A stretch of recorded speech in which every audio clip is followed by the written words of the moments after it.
My colleague Abdiaziz Hashim is currently in Lodwar, and we will be giving him some times a little bit later on, talking about government intervention in drought-stricken counties. But that discussion will be a little bit later. But let's take ground set the scene in Lodwar. Good morning, Abdiaziz Hashim, if you can hear me.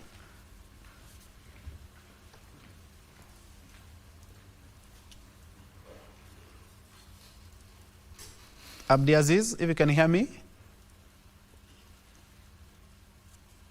Well, thank you so much, Ben Troy Njue, back there in the studio. And of course, it is our second day here in Turkana County. Of course, it is the drought resilience program that is currently being implemented in collaboration with the national, the county, as well as the German government. It is a program that has seen to the tune of 2.625 billion shillings pumped into the counties of Marsabit as well as Turkana. Turkana alone has gotten close to 1.625 billion shillings that will cater for the various programs that have been mapped out in various key areas. You heard yesterday from the director of the irrigation department, that is Mr. Daniel Rodero, speaking about how the funds will be channeled to the map out areas. Of course, it has been drawn to clusters within Turkana County, and of course the epicenter is the Lodwar cluster, which yesterday we saw boreholes being drilled, and of course they are awaiting commissioning. That is the only thing that is waiting for, but the water is there. Boreholes have been dug, especially in Chok Chok, which will be very vital. Even residents, we were speaking to them yesterday, they were saying they will be going to the dispensary when it comes to, of course, access to clean water and health facilities. Quickly, before I introduce my guest, is that the implementation of this particular project will impact over 300,000 people who are residing in Turkana County alone, and of course, battle what is called a total of 595,000 people in the two devolved units. You know, these are two massive counties within Marsabit and Turkana, and that is what that is why the government, in partnership with the various county governments as well as the German government, have come together to address some of the climatic conditions, harsh to say the least, in this particular part of the country. Now, joining us this morning is none other than Mr. James Longole. He is the Turkana CECM of Agriculture. I want to talk to him in terms of the availability of agriculture, especially for the people of Turkana. You do know they are majorly pastoralists. Thank you, sir, for joining us on KBC Channel 1. My first question to you, given that Turkana County will be receiving a total, just face the camera, 1.625 billion shillings. You are the CCM for Agriculture. How vital is this to Turkana County? Very vital, because it will change lives, especially now that this project cuts across sectors: health, water, food security, and trade. And so far, we have invested in over 10 projects that have seen communities attain food sustainability, access clean drinking water, livestock also accessing water in safe areas, and communities getting into alternative means of livelihood, that is irrigated agriculture.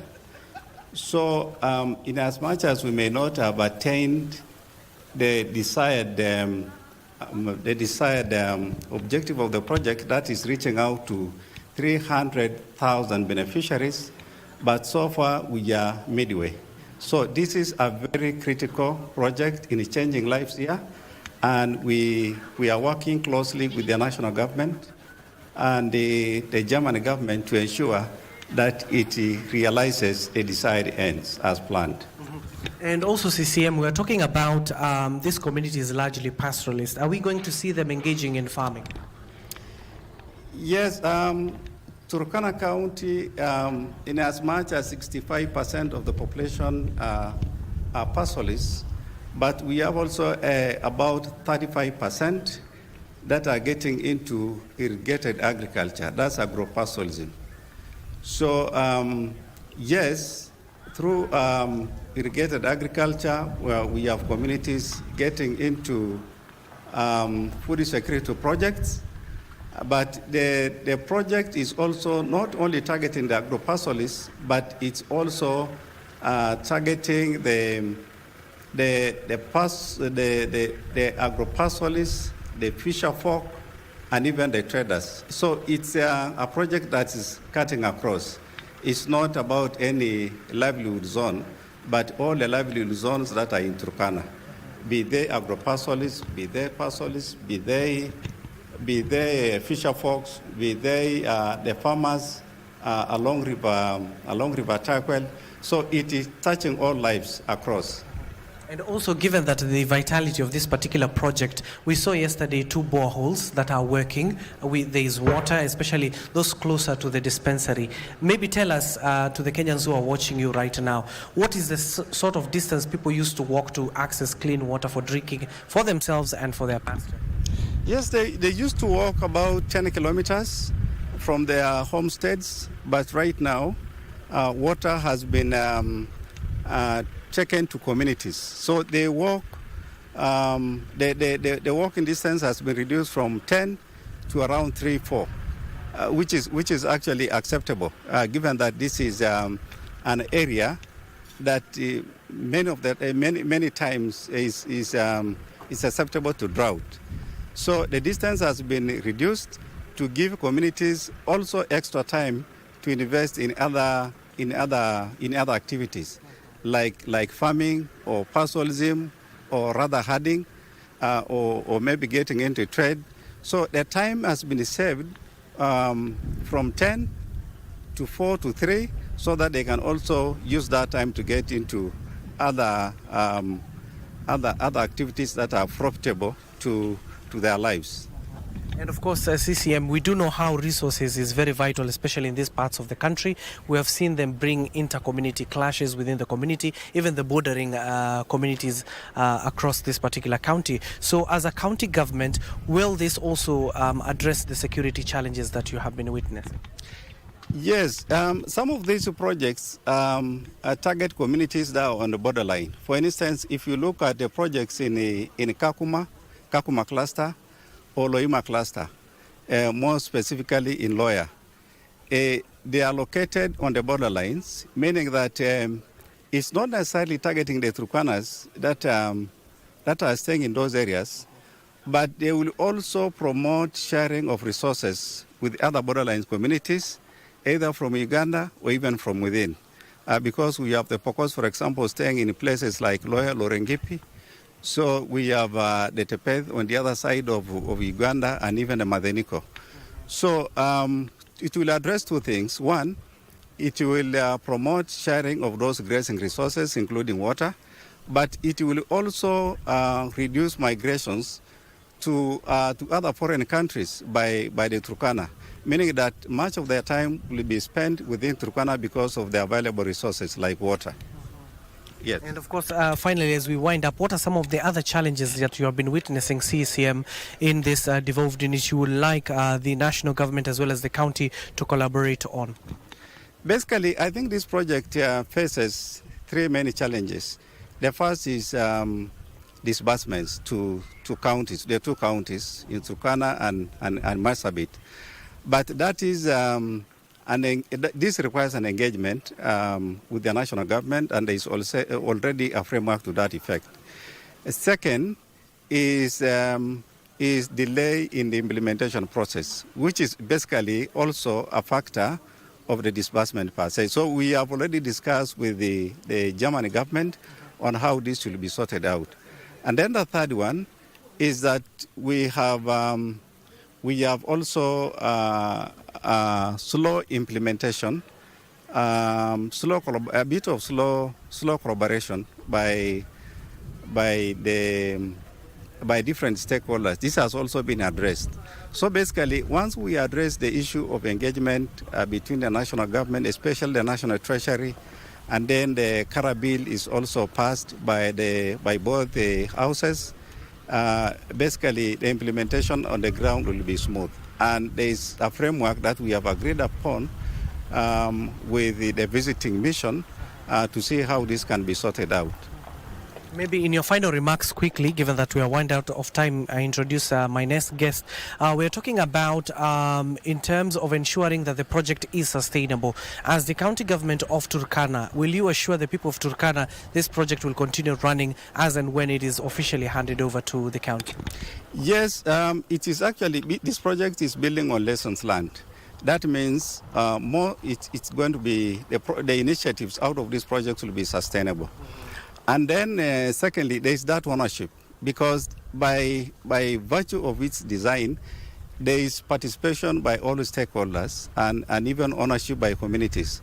So basically, it's going to be sustainable because the county government is also contributing to it, national government, county government, and also the donors. And the communities are at the forefront of implementation. So basically, I see a situation where the communities themselves will be on the driving seat, ensuring that the initiatives that are coming out of these projects will be sustained.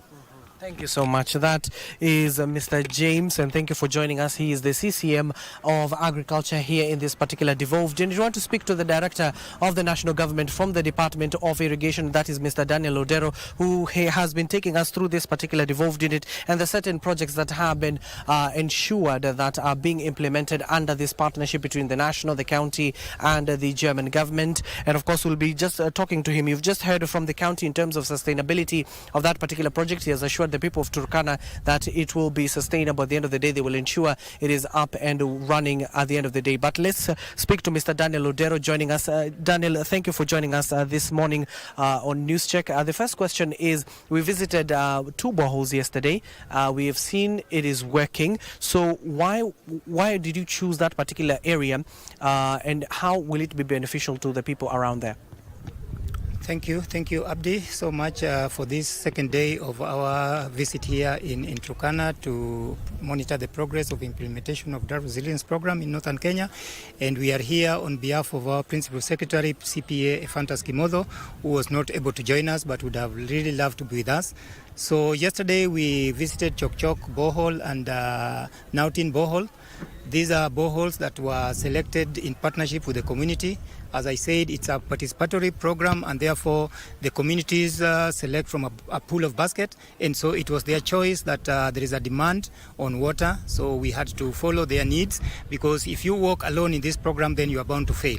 So we worked with the community in selecting these sites because there was a felt need for water, both for irrigation, because irrigation is food security, and then for livestock production, because that is, of course, the backbone of the economy of this community, and it's mostly their livelihood. So we are really looking forward to it. One key thing is that there was a need for water in the dispensaries, because on one hand, this program is also looking at facilities for safety, in terms of delivery of mothers in those health facilities, which could not happen. And the distances covered to Lodwar are enormous. So that was one of the issues that informed the choice of those sites. And of course, the question that I even posed to the CCM, it is in terms of sustainability. The projects are there, the borehole have been dug, but in terms of ensuring that this project is sustainable for the next coming few years. So how will the national government as well keep an eye, as much as you have left that particular project for the county? Thank you.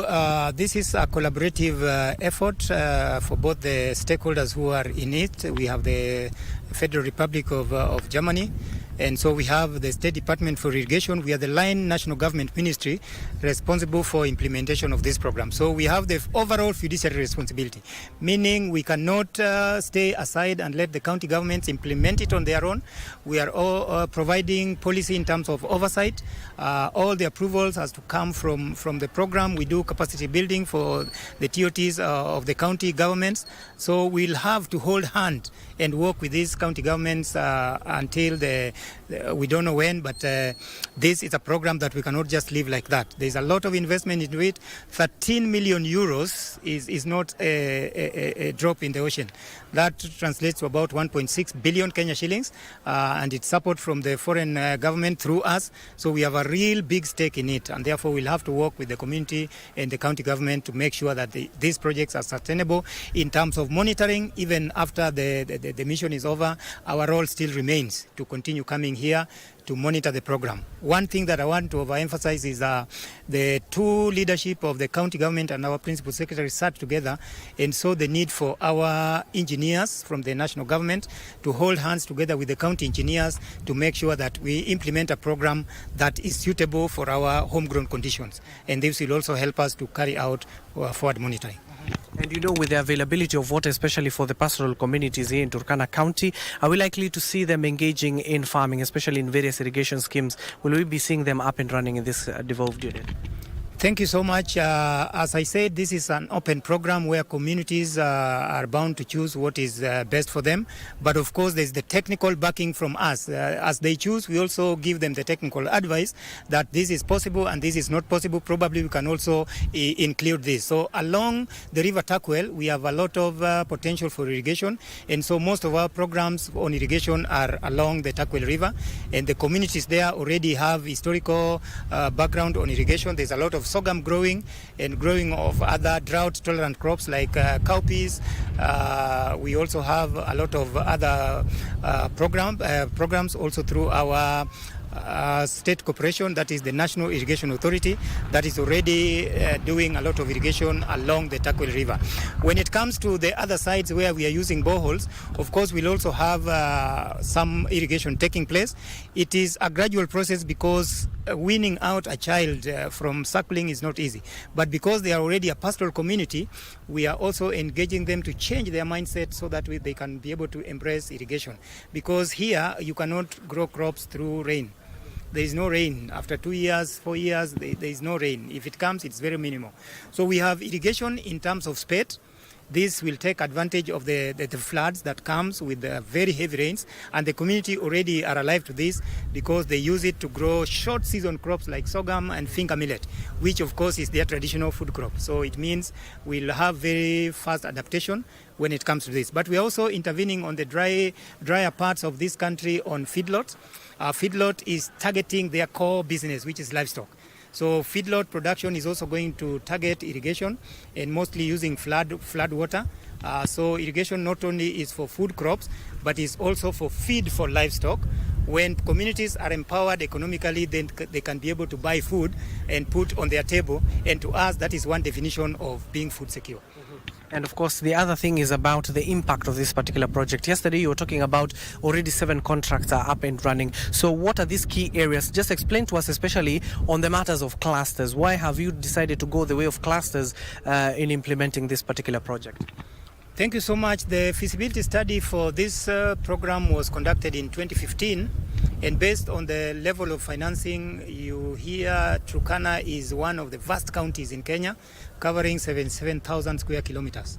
With the level of financing, of course, the program could not capture the entire county, but we decided because of impactful implementation, we narrowed down on smaller areas that the program can be able to tackle. You heard yesterday we were traveling over 40 kilometers from one side to another. So the interventions could not be spread so thinly, otherwise the impact and even the cost of monitoring would be very expensive, more than the investment cost. So we clustered them in 4 clusters, that is Loima, Lodwar, then we have Kakuma, and we have Kalokol itself. So those will give us great impact. It doesn't mean that that is the end. We are exploring expanding this program by requesting our development partners for future financing so that we not only expand in Turkana and Marsabit, but we also cover other ASAL counties, including Wajir. We are thinking of that. We are thinking of Samburu, which are also very ASAL, and other counties like Isiolo. So it's something that is already on the table.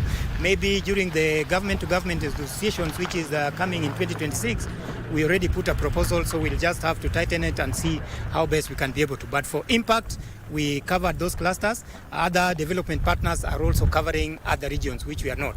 And this was also done to avoid duplication, because you realize water is the key thing here, and all of us are targeting interventions in water. So if we look at Loima, then other persons can look at other areas. And also, given that you've just mentioned the other ASAL areas, people who are watching us right now from those particular devolved units like Mandera, Garissa, Wajir, Tana River, those dry parts of the country, and the Ministry of Irrigation, the State Department for Irrigation, is currently implementing an ambitious plan to ensure that even those ASAL areas are turned into arable land. So is this the wider effects of some of the initiatives the ministry is undertaking? Sure, Abdi, you are right. That is one of them, but we also have other programs that we are running at the State Department. Other than this one, we also are engaged greatly in PPP programs for negotiation of development, other private partners to come in and help us do large mega dams that can be able then to provide sufficient water to carry out irrigation in these ASAL areas, whose lands are very vast. So if you rely on smaller rivers, probably you might not be able to meet the expectations. So the President commissioned 100 large dams, and the State Department is on the driver's seat. Our PS has been very candid. We have signed a partnership agreement for Galana, Kulalu irrigation scheme that is in Tana River and Malindi. That is happening, and we hope very soon we'll start seeing enhanced production in over 2,000 acres of irrigation land. And there is also High Grand Falls, which is also almost to the tail end. And we also have other schemes. Today or tomorrow they'll be in Bura. That is also a massive irrigation project where we have done intakes to just increase the flow, because that is through gravity. And so we also want to cut down on cost of pumping water. So there are massive irrigation projects that are happening across the country, and this is just one of them to be able to make sure that our coverage is larger than what we have currently.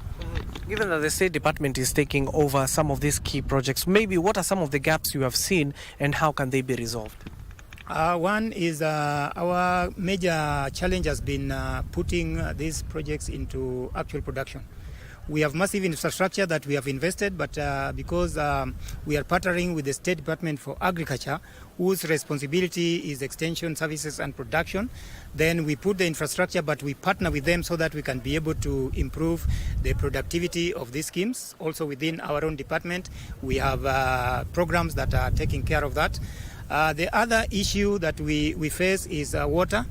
Water still remains a challenge, and so we are also at the State Department looking at interventions that will maximize the use of the little water that we have in terms of technologies that will improve the water utilization and more give us higher productivity in terms of crop yield. We also face challenge in terms of sustainability of our programs. You realize that most programs, after being implemented 2-3 years down the line, then you cannot trace them anymore. But we have also put measures to ensure that these programs are sustainable. One thing is, do not leave the beneficiaries behind. They are not beneficiaries per se, but they are the project. The project is going to have direct interventions on them. So when you work with them, they own it, and therefore we ensure that sustainability is going to be a thing of much importance to us. And as the PS normally embraces us, is that anytime you are going out, think of the final product. The infrastructure we're putting is just a mechanism. The end product is food security. And that is our major goal, to ensure that we improve food security through irrigation. And that can only be done when we look at sustainability of the various projects that we are undertaking. Some of them, we are involving farmers directly because they are taking loan for infrastructure development, and then that increases their ownership because then the project belongs to them. And that is the direction that the government is looking at undertaking. We are writing a proposal on having a de-risking fund to de-risk the private sector to come into the irrigation space, so that then we can have more infrastructure developed and which will be more sustainable going into the future. Thank you so much, Director. Thank you so much, Director Odero, and of course we'll continue talking to you. That is Director Daniel Odero just telling us about the various projects that we visited yesterday, including those 2 boreholes, why it is very strategic for the pastoral communities here in Turkana. You've heard from the county, you've heard from the national government. Let's get to hear from the key investor all the way from Germany, that is the KfW Bank representative, Mr. Armin Flescher. Thank you for joining us, Mr. Armin. And of course, it is once again a pleasure speaking to you. I asked you a very vital question yesterday because other parts of this country are also drier, as like Turkana. Why did KfW Bank through Germany, the federal government of Germany, ensured to come in Turkana? In Turkana. That's a very good question. I mean, we're seeing that the needs are broad. The needs are not only here in Turkana and Masterbit, but essentially how we work, as probably the other speakers already said, we are working on the basis of a grant provided to the government of Kenya and a loan provided to the government of Kenya. And usually it's a matter of selection. And for that selection, we of course base our assumptions on the information we receive from the government. Here in Turkana and Marsabit, we experienced, when the project was appraised, a long-lasting drought, a severe drought situation, and we experienced that people really needed additional infrastructure and better infrastructure. So that's why we initially decided for the firstly to implement such a project here in this very region. And also, clearly, yesterday you were speaking about agriculture. You do know it is the backbone of this particular country.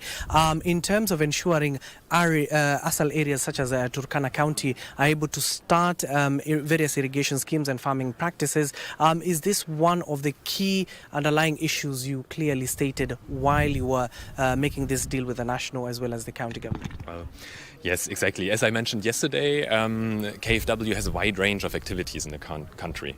But agriculture is one of our focus areas as well, besides energy, for example. And here specifically in those areas, we, on the one hand side, we see the need for improving agricultural productivity, to basically improve the livelihoods of the people, to help them to create an income. But with the severe droughts, with the effects of climate change that we're witnessing here, our first and foremost aim of this project is to support the people in basically making their lives better in this very harsh circumstances that we're experiencing here. So it's a more, for the time being, it's more about improving the resilience of the people and helping them also throughout lasting drought events. And of course, when it comes to corporate social responsibility, I'm sure KfW Bank has that particular aspect of it all. You do know, in terms of the climatic conditions, the harsh ones you're talking about, countries such as Kenya and in Africa at large, we do not emit so much. It is the first world countries that emit, and at the end of the day, we do not see that being reciprocated. So maybe is this a way of the German government ensuring that it is taking up responsibility for the various emissions? I mean, that's part of the whole question of why Germany is committing actually funds to for example Kenya for that specific project. On the one hand side, yes, so developed countries, they are emitting a lot of greenhouse gases. We are trying hard to reduce that emission, but as you said rightfully, we're seeing the effects here in Kenya. We are also experiencing those effects at home. Flooding events are becoming more present. But we do also see here that we have a responsibility to help the people who suffer under those circumstances, and that's part of our engagement, yes. As a bank, have you ensured that this project, as and when you leave it here in Kenya, it is very sustainable for the coming years? Well, I mean, as a bank, we are providing our input, we are providing our knowledge, we are in constant exchange with the project, with the implementing organizations, be it the county, be it the national level, and we are always urging to think and consider sustainability. I mean, the title of the project is Drought Resilience. So what we are looking into is to provide and build, rehabilitate infrastructure that are resilient, that are long-lasting. And that is being done to basically build better, and if we do rehabilitation, build back better, as it's done before. And the counties are doing a great job, in my opinion, to look at what's being done in the past, to learn lessons from what's being done, to look at why hasn't a certain infrastructure not worked and what can we improve to make it work. But we also need to look at communities, and that's also something that this project is trying to do, is to empower the communities to create their ownership and to provide a sense of responsibility at their end, so that the communities also see the need to sustain the infrastructure, because it's helping their livelihoods, it's helping their purpose. Given that this is a 6-year program, it started late in 2019, till to date it is still up and running. Maybe what lessons have you drawn? Yeah, so yes, it's a 6-year program, but I also have to admit it's a delayed program for various reasons on the ground, various good reasons, but the implementation is progressing and it's quite doing well. The lessons we have learned we need to look into, but the teams that are implementing here on the ground, they have a close eye and look closely on what went wrong in the past, and they are trying to adapt and implement better infrastructure now these days. Certain mitigation measures that, at the end of the day, this is a project. What are certain of the mitigation measures, as much as you're there to advise, given that what is your country doing it right, that we are not? Yeah. Well, what the country is doing right, I mean, that's hard to say. But in the end of the day, it is a project implemented by the Kenyans and for the Kenyans. So this is basically our mode of operandi. We as a development bank, we provide funds, but essentially it's your project. It's the Kenyans' project, and you as a citizenry, as a population, need to take care of the success of the project. So there's not much that we can do as a bank. We can only advise and bring in our extensive experience from the past, from different projects in similar environments. That's what we are trying to do. But eventually, it's the government, it's the counties that need to provide for sustainability and help their population in sustaining and operating the infrastructure that they eventually that they have invested in. And also, I mean, parts of our contribution here is a loan. So a loan that will be repaid to the government of Germany. So essentially, all the Kenyans are paying for what's being implemented here in this county. Thank you so much, Mr. Fleischer. And of course, that is Mr. Armin Fleischer. He is a representative of the KfW Bank all the way from Germany. I told you earlier on, Troy, it is a combination. The German bank has, of course, identified that particular situation, funded it, and now is being run by the national and the county government. This is a project being implemented in two devolved units.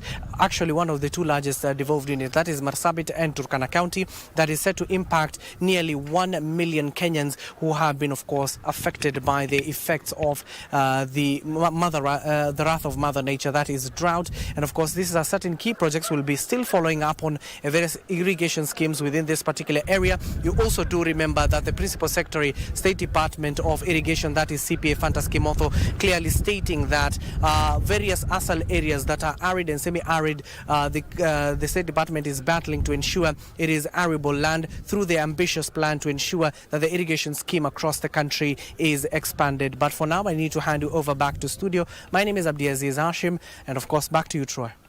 Thank you, Abdi Aziz, and thank you so much for that lengthy conversation. And maybe without diluting that conversation, it's good to add that 75% of Kenya is arid, and the project, as he has mentioned, for now is covering those northern part of the country and Turkana as well. 2.2 billion has been used.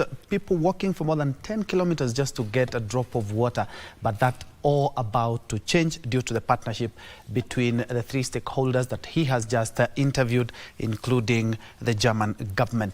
And on that note, we